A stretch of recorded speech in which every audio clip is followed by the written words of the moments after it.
இந்த tyre defect gauge மூலமாக நாம் இந்த வீலில் உள்ள டிஃபெக்ட்ஸ் என்னெல்லாம் இருக்குது, நம்ம அலோவ் பண்ணலாமா வேண்டாமா, அதை தெரிஞ்சுக்கலாம். ப்ராக்டிக்கலாக இப்போ நான் 1 by 1 உங்களுக்கு சொல்லி காமிக்க போகிறேன். ஃப்ளான்ச்சு இதில் பார்த்தீங்கன்னா இந்த ஃப்ளான்ஜோட திக்னஸ்ஸு ஸ்டாண்டர்ட் 28.5 இருக்குது. ஆனால் இப்போ நம்மளுக்கு வேர் அண்ட் டயரில் ரொம்ப கம்மியாகி இது வந்து தின் ஃப்ளான்ஜாக ஆகிட்டு இருக்குது. இந்த தின் ஃப்ளான்ஜை நம்ம எப்படி மெஷர் பண்ணி காமிக்கணும் அப்படின்னு பார்த்தீங்கன்னா திஸ் இஸ் கால்டு. ஸோ இந்த ஃப்ளான்ஜ் ஏரியாவில் இதை உள்ள வச்சு பார்க்கும்போது இந்த ஃப்ளான்ஜும் இந்த ஃபேஸும் டச் ஆச்சுன்னா that is called thin flange. It is less than 22 mm. We should mark 6 the wheel. Called ஃப்ளான்ஜு.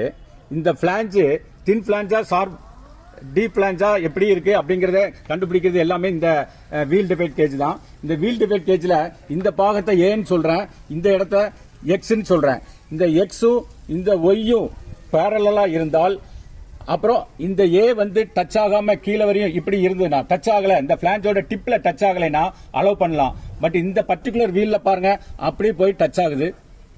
Touch ஆகுறதுனால thin flange ஆகுறதுங்கிறது நம்மளால ஈஸியாக கண்டுபிடிக்க முடியுது. So thin flange 22 mm for coaching and 16 mm for wagon.